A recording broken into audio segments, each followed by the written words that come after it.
Hi, welcome back. We left off on question 24, so let's do it.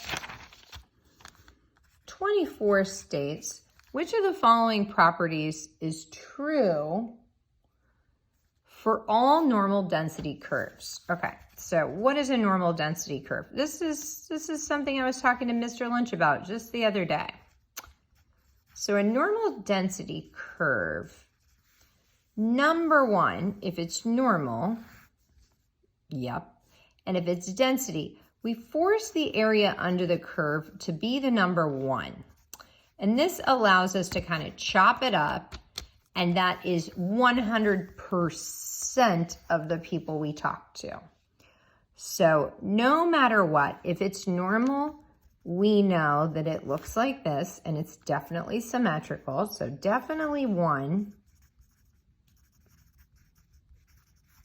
Okay, the curve reaches its peak at the mean. Yeah, this is the mean, mu. So it reaches the peak. We like that, definitely. 95% of the area under the curve is within 1 standard deviation of the mean. That sounds really fishy. Here's why. We've learned that there's an empirical rules, the 68, 95, 99.7% rule. What that means is if this is normally distributed, then it's the type of data that 68% is within 1. So if I could fix this, I would write 68% and I'd have to select all the above, but it doesn't say that. So we pick 1 and 2, which is choice C. It's symmetrical and its peak is at the mean. Awesome. Okay, so let's finish out the set. Hopefully I can fit it in the last video here.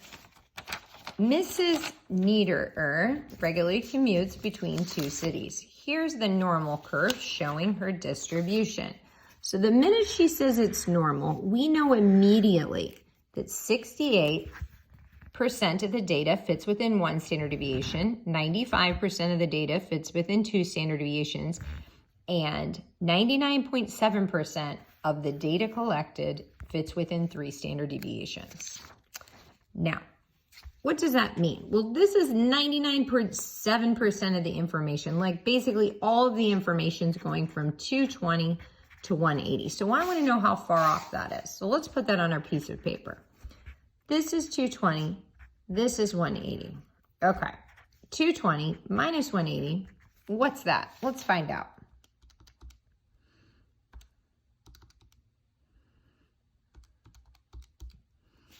Okay. So that's 40. All right, that's useful, I think. And we should probably make it look well, where would the middle be? It says her typical commute time, 200 minutes between these 2 cities. So the mean is definitely 200. I mean, no question there. So I'm really trying to root this out. My standard deviation is definitely not 20. So I'm really just trying to narrow it down between these 2. So let's figure out, well, what would we need to do that?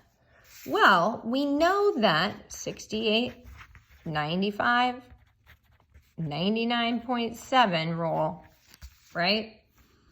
This is 1 standard deviation, 2 standard deviations, 3 standard deviations, and I'm saying the word plural, standard deviations from the mean. What do I mean by that? Well, this number has to be 3 standard deviations to the right. This number has to be approximately 3 standard deviations to the left. So I've cut the number 40, right, into 6 equal pieces. So if I divide this number by 6, I think I can figure out how much 1 standard deviation is. 40 divided by 6, that's 6.6 repeating. That looks exactly like choice C. So mu, the mean is 200, the standard deviation is 6.7. So this would be 206.7. This would be 200 minus 6.7. And that's how you do this question.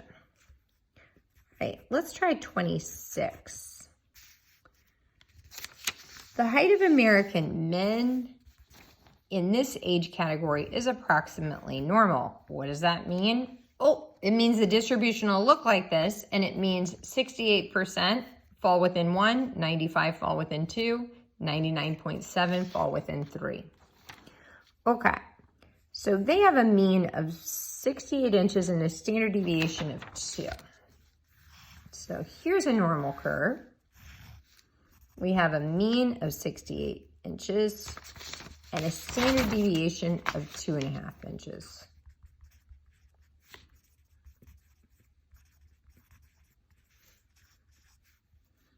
One, two, three, 1, 2, 3. So this is 68 plus 2.5, and this is 68 plus 2.5 plus another 2.5. Hopefully you get the point. And then this would be 68 minus 2.5, minus 2.5 twice, minus 2.5 thrice. Okay. About what percentage of men are over 70.5 inches tall? So let's do a little computing to figure out where is 70.5 inches tall. So 70.5 inches tall.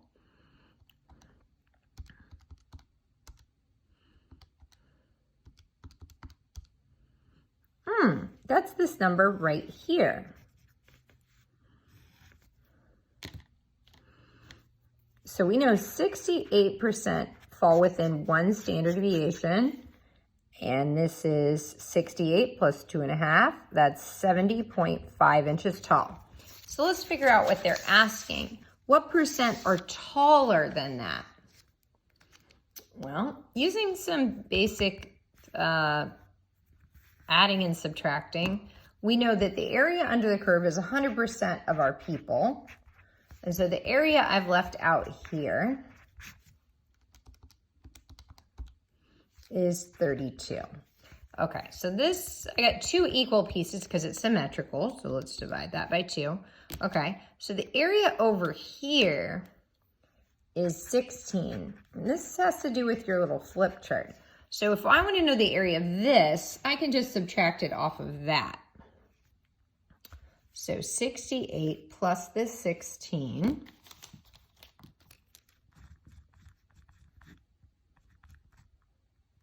is 84. So we know the area here has to be 16. Oh yeah, we said this is the part left over is 32. If that's 16, that has to be 16. So a lot of different ways to do that. Let's compare with our answer choices. So 26, the right answer was C. There it is, 16%. Good job. Number 27. The distribution of heights of students in a large class is roughly normal. Moreover, the average height is 68, and approximately 95% of the heights are between 62 and 74. What is the standard deviation? Okay, so this is kind of cool. It's kind of working backwards. So we have a hump. We know the mean is 68. We know it's normal, so that means that the standard deviation is 3 to the left, 3 to the right, and that's 99.7% of the information total.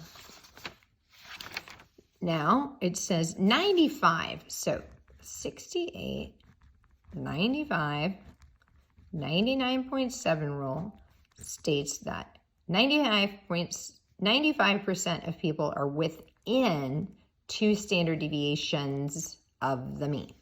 So this is 95% of the area under that curve. And they're telling you that that's 62 to 74.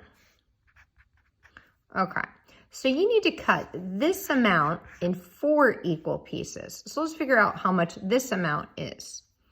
74 minus 62 is 12. And when I cut it in 4 equal pieces, I get 3. So I believe that the answer to number 27 is 3, and that should make sense. This would be 71. See, they're in increments of 3. This would be 65. See how they're in increments of 3. All right, finally, the last one. No one could be happier than me. Okay, 28. Suppose that a 16-ounce bag of chocolate chips are produced and the weight of those is normally distributed. A mean of 16 ounces, 16.1 ounce, and a standard deviation of 1/10 of an ounce. What percent of bags that will contain 6.0 to 6.1?